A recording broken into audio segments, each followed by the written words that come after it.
Ratanpur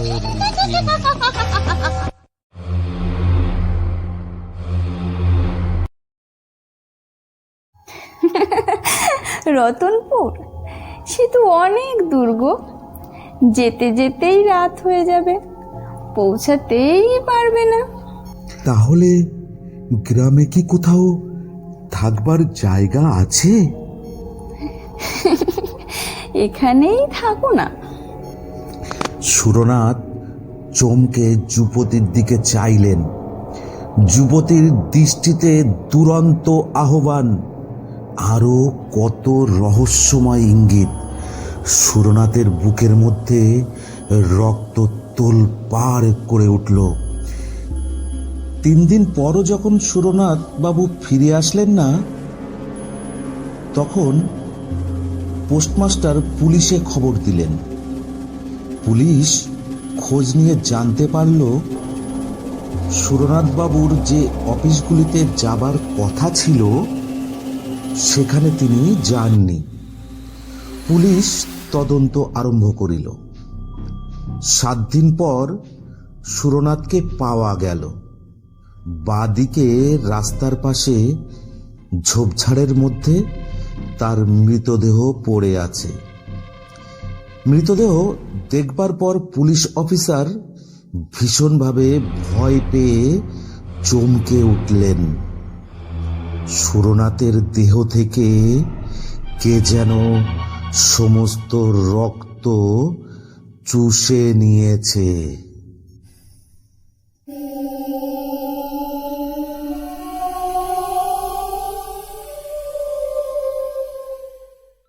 hello everyone, সকলে কেমন আছেন? আমি প্রকাশ। আপনারা আজ শুনবেন বিখ্যাত সাহিত্যিক শরদিন্দু বন্দ্যোপাধ্যায়ের লেখা ভয়ঙ্কর রহস্যময় ভৌতিক গল্প। গল্প পাঠে ও গল্পের সূত্রধর আমি আপনাদের প্রকাশ।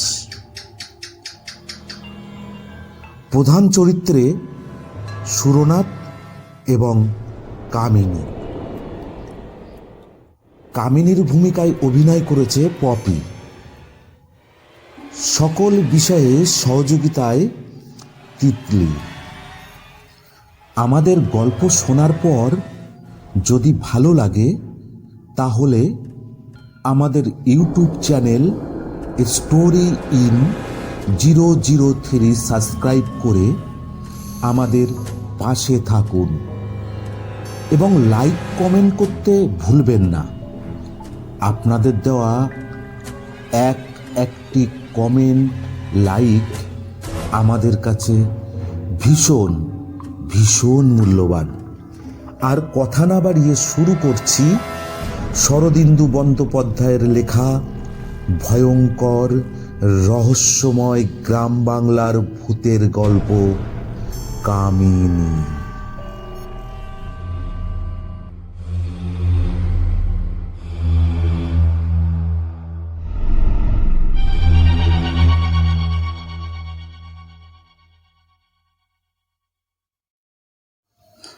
স্টেশনে ট্রেন থামতেই হ্যাট কোট পরা সুরনাথবাবু নেমে পড়লেন। স্টেশনটি ছোট এবং তার পার্শ্ববর্তী রাস্তাটি খুব একটা বড় নয়। ট্রেন 2 মিনিট থেমে তারপর চলে গেল। সুরনাথ ঘোষ একজন পোস্টাল অফিসার। সম্প্রতি এদিকটার গ্রামাঞ্চলে কয়েকটি পোস্ট অফিস খোলা হয়েছে। সুরনাথবাবু সেগুলির খোঁজ খবর নিতে এসেছেন। এর আগে তিনি এদিকে কখনোই আসেননি। ছোট সুটকেসটি হাতে নিয়ে তিনি স্টেশন হতে বাহিরে আসিলেন। সঙ্গে অন্য কোনো লটবহর নেই। সুটকেসের মধ্যে 1 সেট প্যান্ট শার্ট, ধুতি গামছা, দাঁত মাজার ব্রাশ ইত্যাদি। স্থানীয় পোস্ট অফিসটি স্টেশনের কাছেই। ডাক এবং তার দুই আছে, কিন্তু সবই শহরের অনুপাতে। একজন পোস্টমাস্টার, একজন কেরানি ও দুজন পিয়ন। পোস্ট অফিসের পিছন ভাগে পোস্টমাস্টার সব পরিবারে বসবাস করেন। বেলা আন্দাজ 11টার সময় সুরনাথবাবু পোস্ট অফিসে এসে নিজের পরিচয় দিলেন। পোস্টমাস্টার খুব খাতির করে তাকে ভিতরে নিয়ে গেলেন। দুপুরে খাওয়া দাওয়ার ব্যবস্থা পোস্টমাস্টার বাবুর বাসাতেই হলো। দুপুরে খাওয়ার পর সুরনাথবাবু ঘণ্টাখানেক বিশ্রাম করলেন। তারপর আবার পোশাক পরে যাবার জন্য তৈরি হলেন। এর মধ্যে তিনি খবর নিয়েছে যে 3টি পোস্ট অফিস পরিদর্শনে তিনি যাবেন, তার মধ্যে সব থেকে যেটি কাছে সেটি 12 মাইল দূরে। কাঁচা পাকা রাস্তা আছে। সুরনাথ তার পিয়নের সাইকেলটি ধার নিয়েছেন। আজ সন্ধ্যার সময় নির্দিষ্ট গ্রামে পৌঁছাবেন। কাল সকালে সেখানকার পোস্ট অফিসের খবরাখবর নিয়ে সন্ধ্যার আগেই ফিরে আসবেন। তারপর আবার অন্য পোস্ট অফিসের উদ্দেশ্যে যাত্রা করবেন। সাইকেলের পেছন ভাগে ছোট্ট সুটকেসটি বেঁধে সুরনাথ সাইকেলে ওঠার উদ্যোগ করলে পোস্টমাস্টার বললেন, এখান থেকে 5-6 মাইল দূরে রাস্তা দুভাগে ভাগ হয়ে গেছে। ডান হাতের রাস্তা দিয়ে গেলে একটু ঘুর হয় বই কি, তবু আপনি কিন্তু ওই ডান দিকের রাস্তা দিয়েই যাবেন। কেন? বাঁদিকের রাস্তাটায় কি দোষ করেছে? ও রাস্তাটা ঠিক ভালো নয়, তাই ও রাস্তায় না যাওয়াই ভালো। সাইকেলে চেপে সুরনাথ সেখান থেকে বেরিয়ে পড়লেন। কয়েক মিনিটের মধ্যেই তিনি শহরের এলাকা ছেড়ে চলে এলেন। তারপর অবাধ মুক্ত দেশ। দেশটা দোআঁশলা ঝরঝরে পলি মাটি নয়, আবার নির্জন মরুভূমিও নয়। স্থানে স্থানে গাছপালাও আছে। কোথাও কোথাও নরম মাটির বুক চিরে পাথরের ঢিবি মাথা তুলেছে। এই বিচিত্র ভূমির উপর দিয়ে নির্জন পথটি এঁকে বেঁকে চলেছে। আকাশে পৌষ মাসের স্নিগ্ধ সূর্য, বাতাসে হালকা উষ্ণ আরাম। সুরনাথ প্রফুল্ল মনে ধীর গতিতে চলেছেন। মাত্র 12-14 মাইল পথ। সাইকেলে যেতে কতই বা সময় লাগবে? সুরনাথের বয়স 40 বছর। মাঝামাঝি আকৃতির মজবুত শরীর, মুখশ্রী মোটের উপর সুদর্শন। তিনি বিপত্নিক। বছর 3 আগে তার স্ত্রী মারা গেছেন। আবার বিয়ের প্রয়োজন তিনি মাঝে মাঝে অনুভব করেন, কিন্তু স্ত্রী মারা যাবার পরে যে ক্ষণিক স্বাধীনতাটুকু লাভ করেছেন সেটা বিসর্জন দিতেও মন চায় না। তিনি যখন 6 মাইল পথ অতিক্রম করেছেন, সেখানে এর রাস্তাটি 2 দিকে চলে গিয়েছে। তখন সূর্য পশ্চিম দিকে অনেকখানি ঝুলে পড়েছে। সামনে 2টি পথ আলাদা হতে হতে ধনুকের মতো বেঁকে গেছে। মাঝখানে উঁচু জমি, তার উপর তাল খেজুরের গাছ মাথা তুলে আছে। হঠাৎ কোথা থেকে কালো এক টুকরো মেঘ এসে সূর্যকে ঢেকে দিল। চারিদিক অস্পষ্ট ছায়ায় ভরে গেল। সুরনাথ পথের সন্ধিস্থলে সাইকেল থেকে নামলেন। সামনে পেছনে কাছে দূরে জনমানব নেই। আকাশ পরিষ্কার, কেবল সূর্যের মুখে এক টুকরো কালো মেঘ লেগে আছে, যেন সূর্য মুখোশ পড়েছে। সুরনাথ দাঁড়িয়ে একটু চিন্তা করল। এখনো 6-7 মাইল পথ বাকি। আধ ঘন্টার মধ্যে সূর্য অস্ত যাবে। অন্ধকার হবার আগে যদি গন্তব্য স্থানে পৌঁছতে না পারেন, তাহলে দিগ্ভ্রান্ত হবার সম্ভাবনা। পোস্টমাস্টার বলেছেন বাঁহাতি রাস্তাটা ভালো নয়, কিন্তু দৈর্ঘ্যে ছোট, সুতরাং বাঁহাতি রাস্তা দিয়ে যাওয়াটাই ভালো। সুরনাথ সাইকেলে চড়ে বাঁহাতি রাস্তাটা ধরলেন। পোস্টমাস্টার মিথ্যা বলেননি। পথ অসমতল, পাথরে ভর্তি, কিন্তু সাবধানে চললে আছাড় খাওয়ার ভয়ও নেই। সুরনাথ সাবধানে অথচ দ্রুত সাইকেল চালালেন। সূর্যের মুখ থেকে মেঘ কিন্তু নড়ল না। মনে হলো মুখে মুখোশ এঁটেই সূর্যদেব অস্ত যাবে। মিনিট 20 সাইকেল চালানোর পর সামনে একটা দৃশ্য দেখে আনন্দিত হয়ে উঠলেন। অস্পষ্ট আলোতে মনে হলো যেন রাস্তার দুধারে ছোট ছোট কুটির দেখা যাচ্ছে। দু একটা আবছা মূর্তিও যেন এদিক ওদিক হেঁটে বেড়াচ্ছে। আরও কিছু দূর অগ্রসর হবার পর পাশের দিকে চোখ ফিরে সুরনাথ ব্রেক কষিলেন। একটি ছোট্ট মাটির কুটির যেন মন্ত্র বলে রাস্তার পাশে এসে দাঁড়িয়েছে।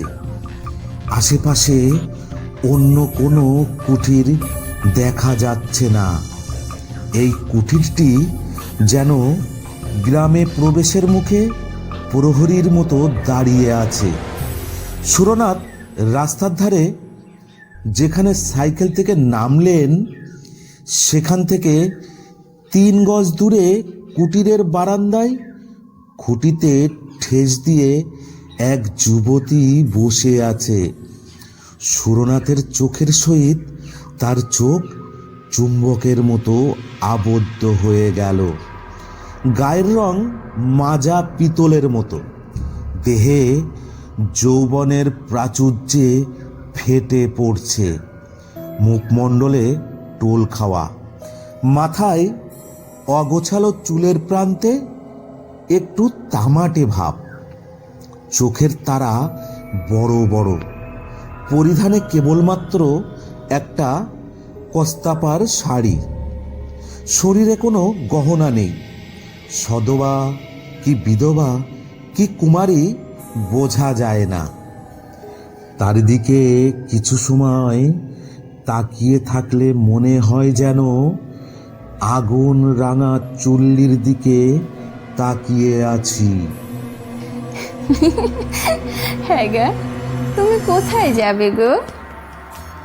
দাঁতগুলো ঝকঝকে সাদা, গলার স্বর গভীর ও ভরাট, কিন্তু কথা বলার ভঙ্গি গ্রাম্য। সুরনাথের বুকের মধ্যে ধক ধক করে উঠল। দীর্ঘকালের অনভ্যস্ত একটা অন্ধ আবেগের স্বাদ তিনি অনুভব করলেন। কিন্তু ছোট মনের লোক নন। সবলে আত্মসংযম করে তিনি বললেন, রতনপুর। যুবতী বারান্দার কিনারায় পা ঝুলিয়ে বসে মুক্ত কণ্ঠে হেসে উঠল। তার হাসিতে এমন কিছু আছে যা পুরুষের স্নায়ুতে আগুন ধরিয়ে দিতে পারে। শেষে হাসি থামিয়ে সে বলল, রতনপুর সে তো অনেক দূর গো, যেতে যেতেই রাত হয়ে যাবে, পৌঁছাতেই পারবে না। সুরনাথ রাস্তার দিকে চাইলেন। দূর থেকে যে গ্রামের আভাস পেয়েছিলেন, সন্ধ্যার ছায়ায় তা মিলিয়ে গেছে। উদ্বেগের স্বরে বললেন, তাহলে গ্রামে কি কোথাও থাকবার জায়গা আছে? এখানেই থাকো না। সুরনাথ চমকে যুবতীর দিকে চাইলেন। যুবতীর দৃষ্টিতে দুরন্ত আহ্বান, আরো কত রহস্যময় ইঙ্গিত। সুরনাথের বুকের মধ্যে রক্ত তোলপাড় করে উঠল। তিনি শরীর শক্ত করে নিজেকে সংবরণ করলেন। আস্তে আস্তে করে বললেন, মানে বলছিলাম, বাড়ির পুরুষেরা কোথায়? যুবতী দূরের দিকে আঙুল দেখিয়ে বলল, তারা সবাই মাঠে গেছে, সারা রাত ধান পাহারা দেবে। মাঠে ধান পেকেছে তো, পাহারা না দিলে চোরে চুরি করে নিয়ে যাবে। সুরনাথ কণ্ঠের মধ্যে একটা সংকোচ অনুভব করলেন এবং বললেন, তা যদি অসুবিধা না হয় তাহলে এখানেই থাকবো। যুবতী আবার খলকল করে হেসে উঠল। প্রায় অন্ধকারের মধ্যে তার হাসিটা বিদ্যুতের মতো ঝলক দিয়ে উঠল। সে বলল, তোমার গাড়ি বারান্দায় তুলে রাখো, আমি আসছি। যুবতী ঘরে প্রবেশ করল। একটা মাদুর এনে বারান্দায় এক পাশে পেতে দিল। এক ঘটি জল ও গামছা খুঁটির পাশে রেখে বলল, হাত মুখ ধোও, চা খাবে তো? আমি এক্ষুনি তৈরি করে আনছি। যুবতী ঘরের মধ্যে চলে গেল। সুরনাথ হাত মুখ ধুয়ে মাদুরে বসলেন। ঘরের প্রদীপ জ্বলে উঠল। আলোর পীতবর্ণ ধারা বারান্দার উপর এসে পড়ল। বাইরে ঘুটঘুটে অন্ধকার চরাচর গ্রাস করে নিয়েছে। সুরনাথ বসে চিন্তা করতে লাগলেন। তার মানসিক অবস্থার বর্ণনা অনবরত। তীরবিদ্ধ হরিণ, আগুনের দিকে ছুটে যাওয়া পতঙ্গের মানসিক অবস্থা কে কবে বিবৃত করেছে? এই নাও, চা এনেছি। চা দিতে গিয়ে একটু আঙুলে আঙুলে ছোঁয়াছুঁই হলো।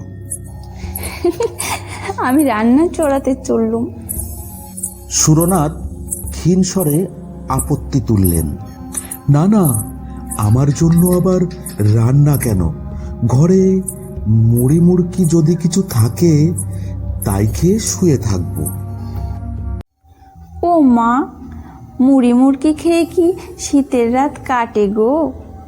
রাত উপসী হাতি টলে। তোমার অত লজ্জায় কাজ নেই, 1 ঘন্টার মধ্যে রান্না হয়ে যাবে। যুবতী চলে গেল। সুরনাথ চায়ের বাটিতে চুমুক দিলেন। পিতলের বাটিতে গুড়ের চা, কিন্তু খুব গরম, তাই ছোট ছোট চুমুক দিয়ে পান করতে করতে তার শরীর মন বেশ চাঙ্গা হয়ে উঠল। সুরনাথ লক্ষ্য করল, কুটির মধ্যে 2টি ঘর, একটি রান্নাঘর, অপরটি বোধহয় শোবার ঘর। তিনি অনুমান করলেন বারান্দার মাদুরের উপর তার শোবার ব্যবস্থা হবে। তাই ভালো, কোনো মতে রাত কাটিয়ে ভোর হতে না হতে তিনি চলে যাবেন। ঘণ্টাখানেক পরে যুবতী ঘরের দরজার কাছে এসে বলল, এই যে ভাত বেড়েছি, খাবে, এসো। সুরনাথ উঠে ঘরের মধ্যে প্রবেশ করলেন। বাইরের ঠান্ডার তুলনায় ঘরটা বেশ গরম। পিঁড়ির সামনে ভাতের থালা, প্রদীপটা কাছে রাখা আছে। আয়োজন সামান্যই, ভাত, ডাল, এবং একটি চচ্চড়ি জাতীয় তরকারি। সুরনাথ খেতে বসলেন। যুবতী অতি সাধারণ গৃহস্থালী কথা বলতে বলতে ঘরের এদিক ওদিক ঘুরে বেড়াতে লাগলো। সুরনাথ লক্ষ্য করল রান্না করতে করতে যুবতী কখন পায়ে আলতা পড়েছে। যুবতী সুরনাথের সাথে সহজভাবে কথা বলছে, অথচ তিনি হু হা ছাড়া কিছুই বলছে না। বিপদের সময় যে ডেকে আশ্রয় দিয়েছে, খেতে দিয়েছে, তার সঙ্গে অন্তত দুটো মিষ্টি কথা বলার প্রয়োজন আছে। তিনি শামুকের মতো খোলার ভিতর থেকে গলা বাড়িয়ে বললেন, তোমার নাম কি? এক ঝলক হেসে যুবতী বলল, কামিনী। নামটা তপ্ত লোহার মতো সুরনাথের গায়ে ছ্যাক করে লাগলো। তিনি শামুকের মতো আবার খোলার মধ্যে প্রবেশ করলেন। খাওয়ার শেষে সুরনাথের হাত মুখ ধোয়া হলে কামিনী বলল, পাশের ঘরে বিছানা পেতে রেখেছি, শুয়ে পড়ো গিয়ে। সুরনাথের বুক ধড়াস করে উঠল। তিনি তোতলাতে তোতলাতে বললেন, আমি আমি বাইরে মাদুরে শুয়ে রাত কাটিয়ে দেব। কামিনী গালে হাত দিয়ে বলল, ও মা, বাইরে শোবে কি? শীতে যে পুরো জমে যাবে। যাও বিছানায় শো গিয়ে। সুরনাথ কথা কাটাকাটি করল না। কামিনী রাতে কোথায় শোবে প্রশ্ন করলেন না। শাস্তি পাওয়া আসামির মতো শোবার ঘরে প্রবেশ করলেন। ঘরে দ্বীপ জ্বলছে। মেঝের উপর খড় বিছিয়ে, তার উপর তোশক বিছিয়ে বিছানা। সুরনাথ সুটকেস এনে জামা কাপড় পাল্টালেন। তারপর প্রদীপ জেলে রেখে শুয়ে পড়লেন। চোখ বুজে তিনি পাশের ঘরে ঠুকঠাক ঠুনঠান বাসন কোছনের শব্দ শুনতে লাগলেন। ইন্দ্রিয়গুলি অতিমাত্রায় তীক্ষ্ণ হয়ে উঠেছে। তার মনের উত্তাপ একটি সুদীর্ঘ নিঃশ্বাসে বেরিয়ে এলো। চোখ বুজে অনেকক্ষণ শুয়ে থাকার পর তিনি আচ্ছন্ন মতো হয়ে পড়েছিলেন। হঠাৎ চটকা ভেঙে গেল। তিনি চোখ খুলে দেখলেন কামিনী নিঃশব্দে কখন তার বিছানার পাশে এসে বসেছে। তার মুখে বিচিত্র হিংস্র মধুর হাসি।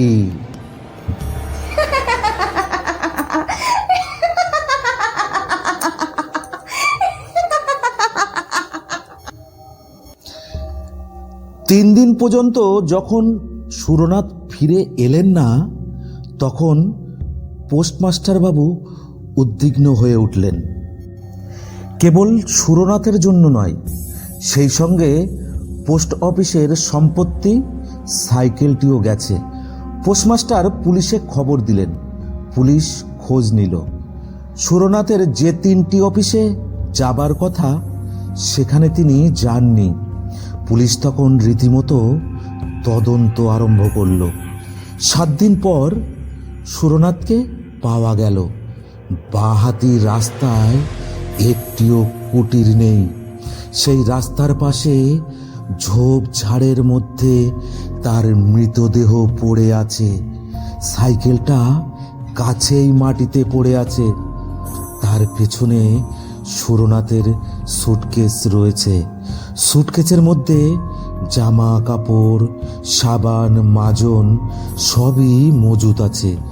কিছু খোয়া যায়নি।